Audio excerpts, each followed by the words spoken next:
Thank you for joining me today on Monday Musings. I'm Ramsey Bergeron. I just got done teaching the first day of the Emotional Mastery for Men's class, and man, it was pretty awesome. It's been a interesting weekend in general. On top of that, and so much has happened. I want to start. I had lunch on Saturday with an old personal training client of mine who I used to train her and her daughter for a little bit.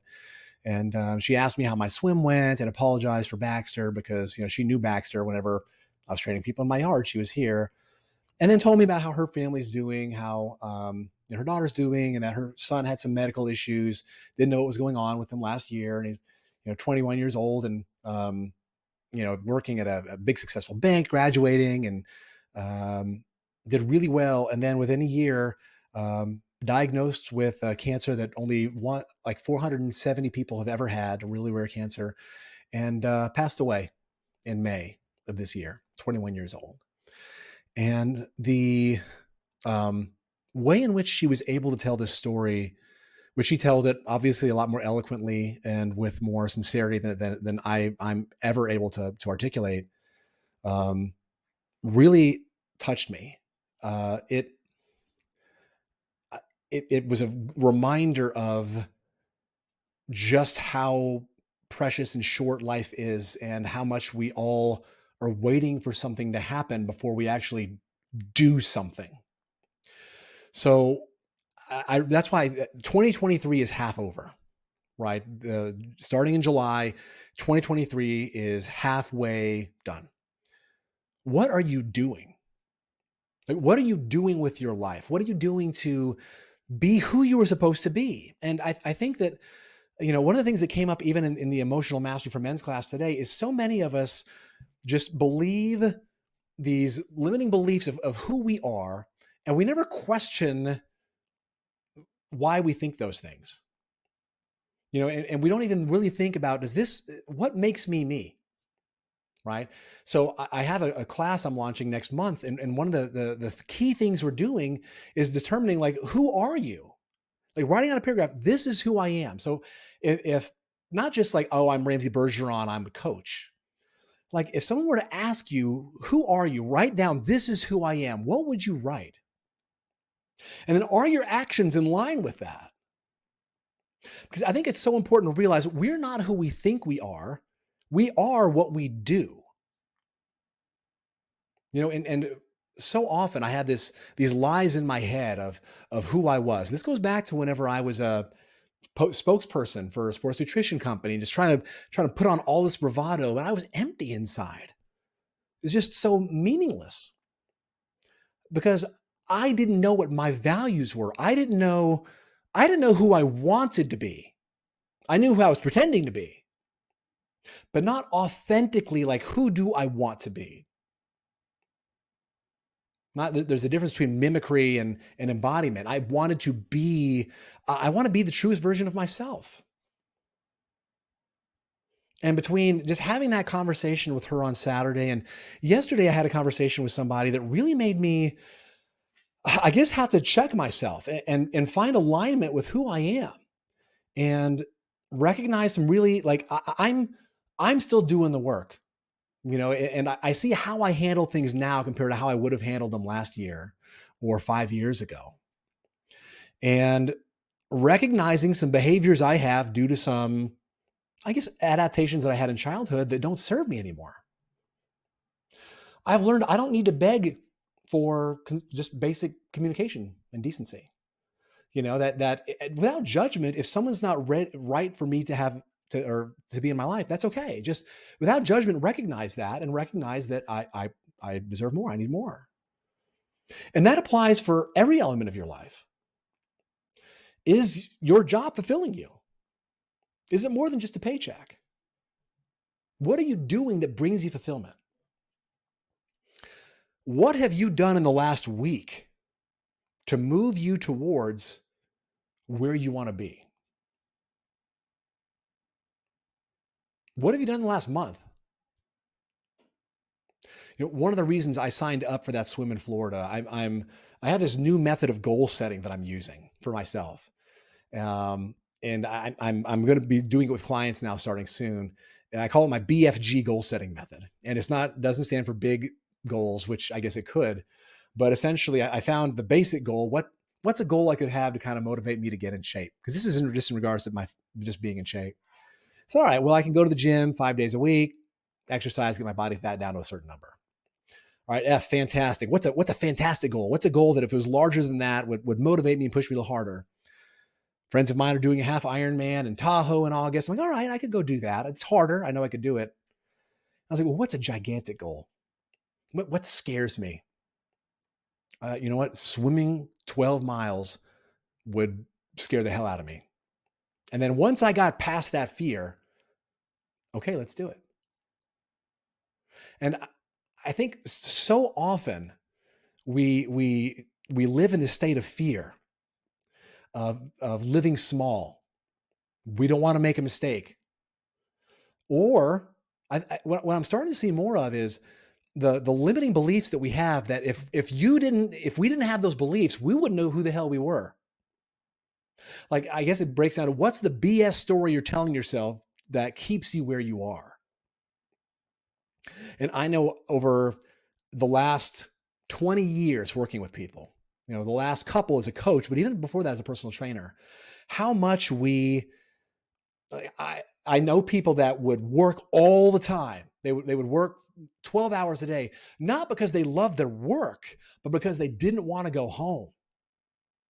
They didn't want to face whatever feelings, whatever confrontations, whatever was waiting for them back there.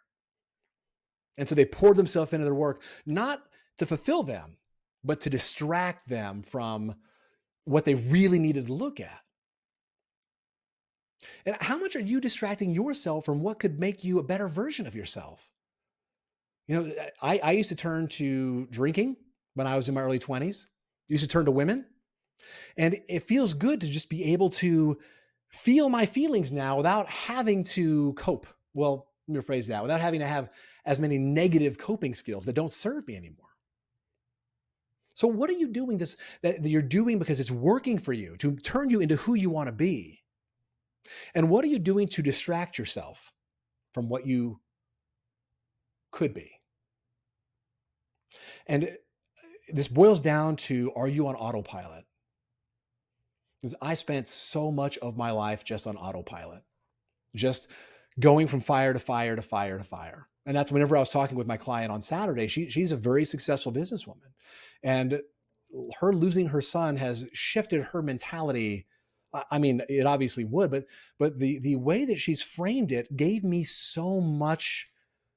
I was just in awe of her resiliency. And she said, well, how else can I be? And that's such a beautifully said way to put it. Like, we have the choices we have, but we tend to think that the choice we've made is the only one available. She could sit in a corner and cry all the time. And if someone chooses to grieve like that, that's okay. That's the way they grieve. But we have choices in regards to how we move through life, how we face challenges, how we face opportunities, how we face change that we weren't anticipating.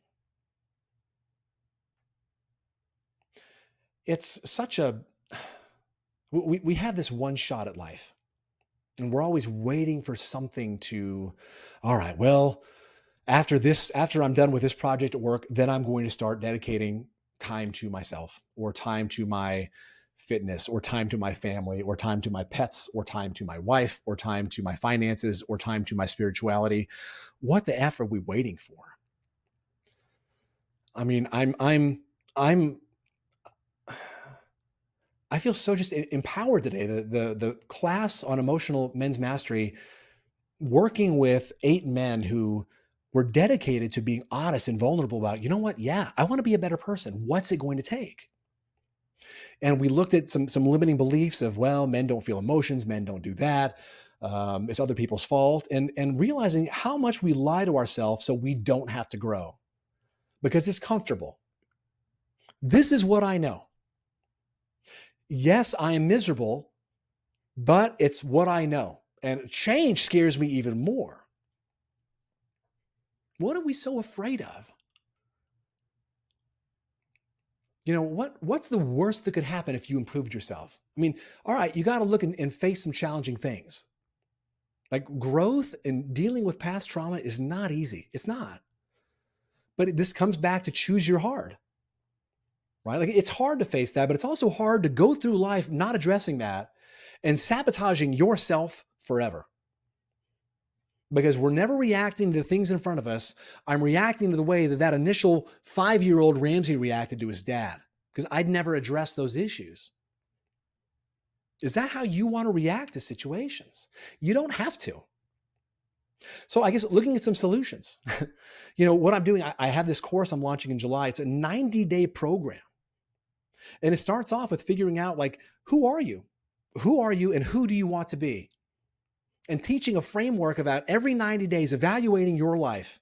What do you want the next 90 days to look like? And how are you going to get there? Otherwise, we're just drifting. Again, I've said it before in other shows and podcasts where there's a guy on a horse riding as fast as he can, and someone else says, "Where are you going?" And the guy says, "I don't know, ask the horse." That's how we live our life. Like, what have you done today consciously since you've woken up to improve, not just what are you doing that day, but to improve you, to find out who you are, to be in line with your values. What are your values? That's really what I want to cover in that journey. Every week, it's going to be once a week for an hour. It's going to be small group. I'm only going to have 10 people in it because I want people who want to learn, who want to be held accountable. We're going to do weekly calls. There's going to be a workbook. There's going to be a journal. We need to hold ourselves to a standard of what's acceptable and what's not. Like, what's it going to take to say, I've had enough of the way that my life is going. I've had enough of settling for less than I deserve. I've had enough for not speaking up for myself. I've suffered needlessly enough. I've wasted time doing things that aren't in line with my values or my morals. I don't know how to set a meaningful goal that inspires me, that makes me feel complete. Not just the goal, but in the pursuit of that goal, who do you become? Because we don't really consider that. We all want to be 10 pounds lighter, but we don't want to consider who do we need to be in order to achieve that. And so I'm so thrilled because I've found I'm putting all of my courses into this, my radical acceptance, my emotional intelligence, my leadership dynamics course, everything that I've learned to help take me from the me 5 years ago, 10 years ago, when I was managing nightclubs and drunk and staying up all night, to who I am now, who's not perfect, but I have a hell of a lot more figured out, and I know how to find peace in this moment. And you can have that too. And I'm sorry if today's a little bit preachy, but I really feel very, I guess, inspired because I see people who don't have choice, who are confronted with things that are thrust upon them, and they step up. And we have choice, but we're not doing anything with it. A 21-year-old died. He didn't plan on that. He had his whole life planned out ahead of him. Willing to bet that most of you watching this are older than that already. So what are you waiting for? If, God forbid, something were to happen, would you be happy today? Are you happy with the way things are going? And if not, you have choice. You can do something about that. So I'm gonna share this link, and I don't care if you think it's a plug or not, because it kind of is. Because I'm tired of people not just being able to find fulfillment. I want to help you figure out, how do you transcend stress? How do you become your authentic self? How do you feel more peace and love and stop settling and harbor less anger and mend relationships and let go of grudges and be able to identify the life you want, be able to live that life? Because you can do it. Sounding like you can do it, like Rob Schneider there. But it's possible. And it all starts with determining not just where you are, who you are. Who are you right now? Who do you want to be? Where's the difference? And then do you give yourself permission to do those things, to achieve that? We're all waiting for permission. Like, well, growing up, I was told I couldn't do this. Well, I'm not in my parents' house anymore. My church told me not to do. Well, I'm a free individual. I can choose what resonates with me and what doesn't. I truly believe in the take no crap, do no harm. Like, what am I doing to help others, but also be in line with my values? And what are you doing? And if you need help, that's what I'm here for. So I'd love to learn if you had one takeaway today, please put it in the chat. Just let me know what if anything is resonating with you from what I've shared today. And if you're interested in doing that class in July, if you sign up for it, if you don't learn from it, I'll give you your money back. Like this will work for you. Sign up. You don't like it, I'll give you your money back if you don't feel it's working. Nothing to lose. It's bergeronwellbeing.com/purpose. And I'll put it in the notes here with this show too. Thank you so much for watching today. I hope you have a great day, great week, and I will see you soon.